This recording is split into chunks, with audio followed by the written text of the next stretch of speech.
Hello, welcome to this week's Hagley History Hangout. At the Hagley Museum and Library, we document the unfolding history of American business and technology and their impact on the world. My name's Diane Bachrath, and I'm a processing archivist here at Hagley. Through this series, we'll draw on Hagley's extensive research collections to tell you surprising stories of our past. My talk today will explore how a major innovation in printing technology influenced the way businesses approached advertising and changed how we as consumers engage with the visual landscape around us, literally bringing us the world in color.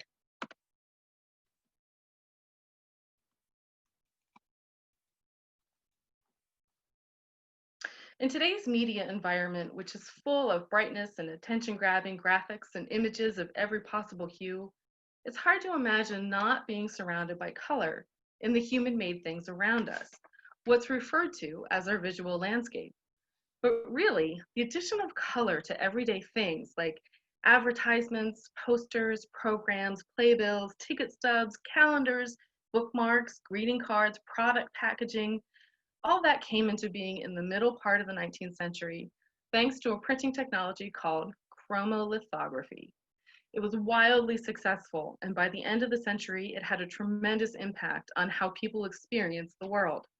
We'll be looking at a lot of examples from Hagley's collections that tell the story of chromolithography and why it was so important. But first, we have to learn a bit about the printing process. So lithography, as it comes to us from the Greek, means writing with stone. And here we see the stone in question, which is generally limestone on the left and a lithographic print on the right, printing press on the right, excuse me. And here we've got the man who figured out the process, Alois Senefelder. This very dapper gent, born in Prague, actually started his career as an actor and a playwright, but he ran into financial difficulties in trying to get his plays printed and published, which was rather unsurprising as he was supporting his widowed mother and 8 siblings at the time. In what was essentially a DIY effort to print them himself, he rather stumbled into the technique of printing using stone and grease pencil instead of the more conventional copper plate engraving. And by 1796, had developed a lithographic process as we know it. Senefelder applied his method to music publishing. He wrote the first treatise and the how-to guide on lithography in 1818, and he was honored by the King of Bavaria for his accomplishments. If you go to Berlin today, you can see a very handsome statue of him at, fittingly, Senefelder Platz. So we see him here depicted in, yes, this is a lithograph from the American Encyclopedia of Printing, the 1871 edition, surrounded by the tools of his trade. So along the top, if you want to follow along above his head, starting at the left, we see a pen, an ink pot, an etching needle, a straight edge, a compass, sponge, brush, palette, and ink roller. This date of 1800 in the middle is meant to denote the invention of lithography, although 1796 is the more conventionally noted date, while 1801 is the date of Senefelder's patent, but never mind, it's a new technology for a new century. Below Senefelder, we see a lithographic artist drawing a portrait on a stone from a sketch on his drawing table on the right-hand side, and a lithographic printer rolling ink onto a stone on a hand press on the left. The very bottom, forming the pedestal of the portrait, we see, and this is going to be important when we get into our discussion of advertising, a steam-powered lithographic press. This is a later development that helped Senefelder's invention go farther than he probably ever could have imagined. So how does this work? How did we get from that stone and that press to the final product? And from that print we saw of Senefelder, you'll notice that it really is a sophisticated process that lets artists achieve a really high level of quality. So for context, you may have heard of the 3 basic families of printing: relief, intaglio, and planographic. And we're going to skim through this a bit because the world of prints is a very wide world full of all kinds of delightful details and rabbit holes we could happily go down. But suffice it to say that with relief prints, the raised portion of the printing surface presses into the paper to make the image, like a woodcut. Or if you ever had to make one of those prints in art class using a potato, it's like that. The converse, the intaglio method, puts the ink into lowered grooves, and then the pressure of the press pulls the ink out again to make the image. Engravings and etchings are made this way. Finally, planographic printing is achieved via a flat surface. So with lithography, there's no pressing in, no pulling up. Instead, the whole thing works because oil and water repel each other. So the Metropolitan Museum of Art in New York has a great blog, and their drawings and prints department has published an excellent explanation of the lithographic process. Let's just take a minute to follow along. So we start with our stone, and different methods of doing this. You can use metal plates like zinc or aluminum, but we'll just stick with stone for today. So if we have a look, the design is drawn directly onto the polished stone with an oil-based crayon or ink. Then a layer of powdered rosin is rubbed on, followed by a layer of talc. Gum arabic is rubbed onto the stone to fix the image. We then wipe away with a solvent, buff and allow to dry, then dampen with water. So remember how water and oil don't mix? The water will only be absorbed by the blank areas of the stone where there's no greasy crayon. We then roll on the oil-based ink, see there goes the roller, and the ink will only stick to the greasy crayon area, not the water dampened area. The paper comes down, the stone is run through the press. Watch it go one more time, there we are. And here we have our printed image on the page next to the original stone.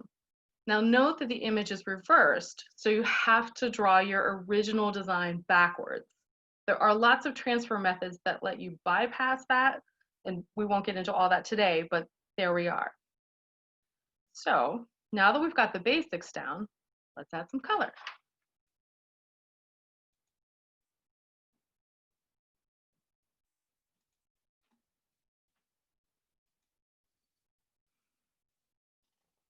So now it's important to keep a couple of things in mind here.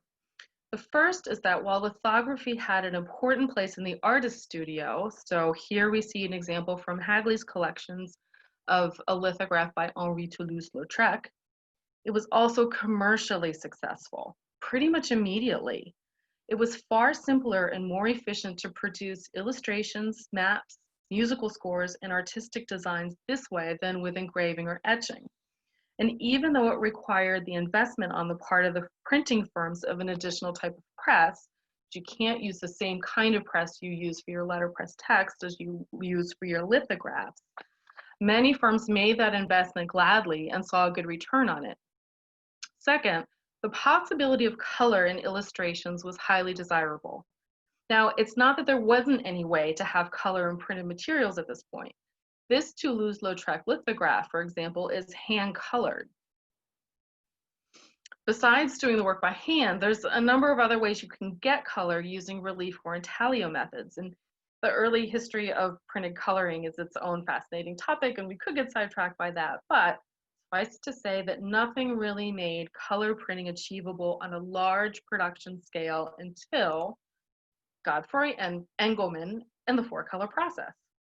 So this distinguished gentleman, with obviously superior taste in cravats, got his start as a draftsman in the cotton industry in Mulhouse in Alsace on the border of Germany and France, before becoming interested in lithography. He traveled to Munich to study it, then came home and established his own press and began experiments to solve the color puzzle. So we should mention that Engelmann wasn't alone in this.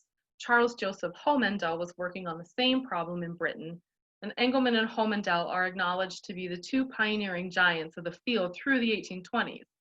But by 1837, Engelmann managed to get the patent in France for a method of lithographic printing that used 4 layers of color, blue, red, yellow, and black, and multiple stones to produce a full range of tones. He called his new development Chromolithography or Chromolithography, and it changed everything. Together with his second son, Jean, Engelmann expanded the business to Paris, circulated albums, wrote on the subject, publicized the firm's achievements. So when it comes to getting credit for inventing chromolithography, Engelmann's your uncle. So remember those 4 colors? The same idea of using 4 colors to build up a full color image has carried through the development of color printing technologies, so that today we're used to replacing our black, cyan, magenta, and yellow printer cartridges. For 19th century chromolithography, this meant at least 4 separate stones to create one image, and yes, at least 4 separate passes of the same piece of paper through the press, lining it all up perfectly so that the color goes exactly where it should. In printing terms, we call this registration. And really, it could be a lot more complicated than just 4 layers of color. To better understand the process, let's look at an example. This is Oriental ceramic art. It's physically a gigantic book. This picture shows 1 of 10 volumes, and when you pull it out to look at it, it's really best to get a friend to help you. It is that big and bulky. It's also known as being one of those books that shows off chromolithography at its absolute pinnacle in terms of artistry and skillful execution. The book itself documents the collection of Asian ceramics assembled by W.T. Walters, one of the founders of the Walters Art Museum in Baltimore. It's a magnificent collection, one of the earliest assembled in the United States, and the book is the first scholarly work to be published on the subject in this country. Mr. Walters hired the artist James Callowhill to come to his home at 5 West Mount Vernon Place and make detailed watercolors of each object in the collection. The watercolors then went to Louis Prang of Boston, arguably one of the best chromolithographers in practice, to use to create the printed plates for the book, as he did in as many as 44 separate stones to build each image. The book was published by D. Appleton and Company in New York in 1897, which was, sadly, just a few months after Mr. Walters' death. So here's a condensed version of that process of building the image up stone by stone by stone. So we see a few here. Each image in the book could have taken up to 44 stones. You get the idea. It was incredibly exacting, but the end result is an absolute joy to behold in person. So here are some close-ups of a different object. So what you're seeing here is called a progressive proof book. It's all the states of the print gathered and bound in one volume so that you see the progression. We start with the original line drawing on the left, see my cursor. Then the first state, or you can think of it as the first layer on the right. So just these little bits here is what's put down by the very first stone. Then as we go, we see that the bit that's added on the left. So this is just the tiny little bit that's added in the state. And then the cumulative print as it's built up on the right until we reach the completed print. Progressive proofs are a direct look into how a print like this was made, and we're lucky that quite a few of these survive. Oriental ceramic art was the absolute tip-top of what chromolithography could do. And although, yes, it was a commercial production, it was super luxury in nature. Its print run was only 500, although it's doubtful that that many were actually realized. Mr. Prang, however, saw other markets and opportunities for chromolithography. Here's an Easter card from 1888. So the practice of exchanging greeting cards, particularly for Christmas, first became popular during the 1840s and 50s, thanks in large part to Prince Albert, Queen Victoria's husband, who loved Christmas and helped establish many of the Christmas traditions widely practiced by Christmas celebrators today. Christmas cards later became popular in America too, and L. Prang and Company led the market for them in Boston, starting in the 1870s. In fact, Prang is considered by many to be the father of the American Christmas card, at one point producing 5 million cards per year and holding an annual design competition for new cards. Artists would submit their designs for prizes of $200 up to $1,000, Although, mind you, in keeping the reproduction rights to the winning designs, O. Prang and Company undoubtedly made much more than that back for the firm. Here's the second place winning design for 1881 by Dora Wheeler, with this attractive gold fringing around the edges. This is the hallmark look of a Prang card. And if by now you've caught the chromolitho bug, you'll be pleased to know that these are eminently collectible. This card is done in the aesthetic style, a primarily British and American art movement that's sort of cousins with arts and crafts and Art Nouveau. It's characterized by an emphasis on beauty for its own sake, with lots of exotic, to use the contemporary term, influences, particularly Japanese styles.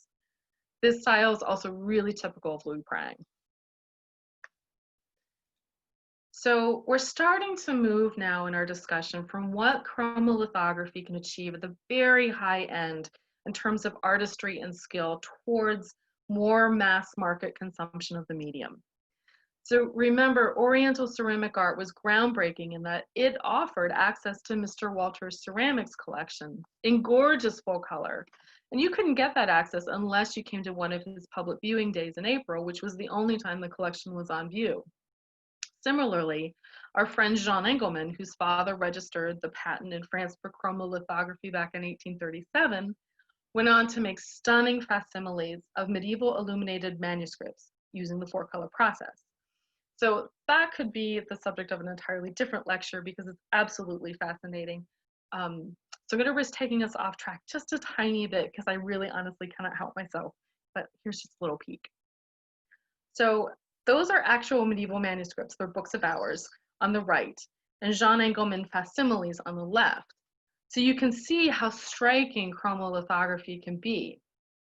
Works like Engelmann's are starting to receive more scholarly attention in recent years. So for a long time, 19th century recreations of medieval things were brushed off by manuscript scholars as being impossibly gaudy and vulgar, but they're getting a little more love now, which I think is only right. But then by this point, you can probably tell I'm a little biased. Okay, where was I? Right, this kiosk. What is this lady looking at in Jean Béraud's 1880s painting Paris kiosk? Well, specifically, she's looking at advertisements, notably for a production of the ballet Yetta and a production of the comic opera La Fatinitza, which ran in Paris in 1879. And what's noticeable about the advertisements posted on the kiosks? Of course, color. There's color everywhere. This is what I mean by the visual landscape.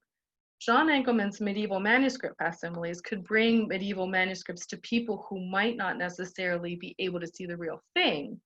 And there was real value in that because during the 19th century, there was an absolute mania for the medieval style in art, architecture, and interior design. But those facsimiles were still luxury productions.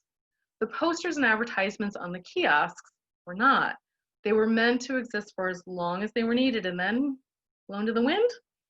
But those posters and advertisements reach many more people. So look at the lady that we see here in this painting. She's chic. I mean, she's French, obviously, so of course she's chic, but she's not overtly representative of wealth or aristocracy. The cut of her dress is fashionable. The deep textured red, indicative of quality stuffs. Her bonnet is modest. Her boots are sensible for walking the Paris streets. Although she does have to hitch her train up a little bit, but hey, that's worth it for fashion. Similarly, the gentleman on the opposite side of the kiosk is wearing top hat and frock coat. So he's not of the laboring class, but he's not necessarily of the elite either. They are just the sort of people who might be interested to know about an upcoming ballet or comic opera. So just to really nail this point in, I'd like to quote a few lines from Michael Twyman's masterwork, A History of Chromolithography, Printed Color for All, which is the absolute authoritative source on all things chromolitho. And it's also a little bit of a workout at 728 pages. Twyman says, anyone born into an ordinary family at the end of the 18th century and achieving the life expectancy of the day would have seen very little color printing and handled even less.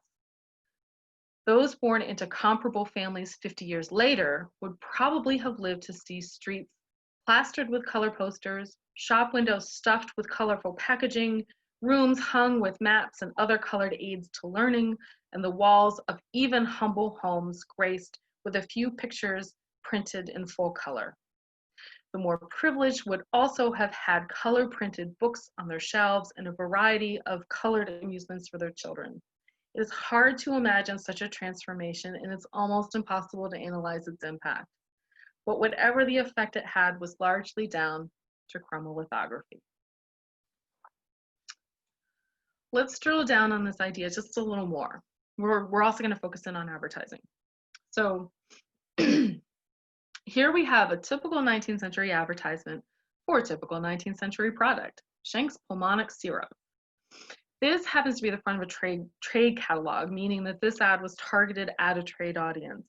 In this case, it was likely to have been health practitioners, pharmacists, store owners buying inventory, that sort of thing, rather than a public consumer. But what I want to point out is that it is typical of ads before the color craze. It's still fancy because it has this stiff portrait engraving, but ignore Dr. Schenck's penetrating gaze for a moment and concentrate on the words underneath it. So we have multiple typefaces set at different sizes, spaced out letters, heavy bold fonts, big serifs, all the things we can possibly manage to cram onto a page to capture attention. You'll see this approach across the visual landscape of print in the 19th century, particularly in the popular press. It just has a certain look to it that you learn to recognize a mile away. Now contrast that with this chromolitho advertising card for the same product. Suddenly, Schenck's pulmonic syrup looks quite different. With our color imagery, we no longer need to scream with typefaces to catch the viewer's attention. All the accompanying details are much more harmoniously printed on the back, while the front of the card, the eye rests on these lovely flowers, evoking, hopefully, thoughts of health, purity, and growth. Advertising cards like this were enormously popular, and thanks to chromolithography, they completely changed advertising styles across America and Europe. So here's a bunch of them selling soap. These are all taken from the Carter Litchfield History of Fatty Materials collection here at Hagley. You can see the variety of imagery employed with these chromolitho ads. Some of it perhaps a little more successful than others, like why a small child in an eggshell boat? Not sure. What is ozone soap? No clue. The one with the fingernails, if you flip it over, will actually tell you your personality type based on your fingernail shape. But no matter what type, Sapolio soap will get you clean under those nails. Here's some for thread taken from Hagley's Fingerman collection of ephemera. There's often a delightful sense of whimsy to them, as in the one at the upper left for J&P Coates, with the Lilliputians from Gulliver's Travels holding down Gulliver thanks to the strength and durability of J&P Coates thread. And here are a few others taken from across a variety of Hagley collections just for fun, including a personal favorite of mine for Hood's tooth powder, wherein the chromolithograph figure of an attractive advertising lady is literally bursting through the constraints of old-fashioned print to bring you glorious color, and not to mention bright white teeth. So as you can see, by the time we get into the later half of the 19th century, we've got a lot of advertising cards going on, and it's not just cards. If we return for a moment to Michael Twyman's History of Chromolithography, he tells us all about the variety of color materials being churned out at this point. So he says, the range of work produced by the chromolithographic trade in its heyday was enormous. At the popular end of the market, it included advertising, book illustrations, particularly for magazines and children's books, religious imagery, all sorts of ephemera for the home, greeting cards, scraps, puzzles and games, calendars, sheet music covers, popular prints for hanging on the wall, decorated panels for doors, transparencies for windows, tableware, and much more. So what made all of this possible? So remember back to our portrait of Alois Sennefelder, who first developed the lithographic printing process in 1796, and what was portrayed at the bottom of his portrait, underneath Sennefelder's noble gaze. This monster is the steam-powered lithographic press, or lithographic machine, really. So to put things into perspective, Mechanization by this point had become an integral part of the production of books, newspapers, and all sorts of printed matter. Why? Well, it's all wrapped up in the greater story of the Industrial Revolution. People moving to cities who want news, compulsory education doing a lot to raise literacy rates, increased leisure time leading to an increased appetite for reading and entertainment, increased consumerism, meaning bigger and bigger audiences for advertisement. All of those important social changes acting together, combined with technological advances in terms of machinery, like the steam-powered press, materials, like paper made from trees instead of rag, meant that by this point in time, the big presses of London were running 24 hours a day in 3 shifts, and it was a similar scene in a lot of big cities in America. And with advances in printing press design, chromolithographic printing could produce a whole world of color rapidly and cost-effectively. Also speeding things up was the use of ever larger lithographic stones. So the one for posters, as you see here, is taller than a person. And using those big stones to make multiple images per sheet that could be cut down, creating multiple impressions per hour. So we are a long way from Gutenberg and his little hand press. And it's really remarkable to think that the printing process that was used to create Prang's exacting 44-state chromolithographs for Oriental ceramic art is the same process that could produce little slips of ephemera that could easily be scattered or tossed away. Chromolithography was the major color printing process from the mid-1860s to the end of World War I, when photomechanical processes came onto the scene and largely replaced it. So printing on stones eventually gave way to processes that used metal plates. Offset printing became a more efficient method, and the magic of photography took over the visual landscape. That's another interesting chapter in the history of printing, but we'll have to leave it here for now. I hope you've enjoyed taking this jaunt with me as we looked at chromolithography's journey from craft to industry over 50 years and how it influenced how people experience products and their advertisements. If you want to learn more, I encourage you to explore Hagley's digital archives at digital.hagley.org, where there is so much to see and learn. And if you want to know more about Louis Prang, who really was a fascinating man, check out this great online exhibition hosted by the American Antiquarian Society at americanantiquarian.org/Prang. Thank you for listening to this edition of Hagley History Hangout. We release a new episode weekly. You can find us on YouTube, Facebook, and on Hagley's own resource page, hagley.org/FromHome.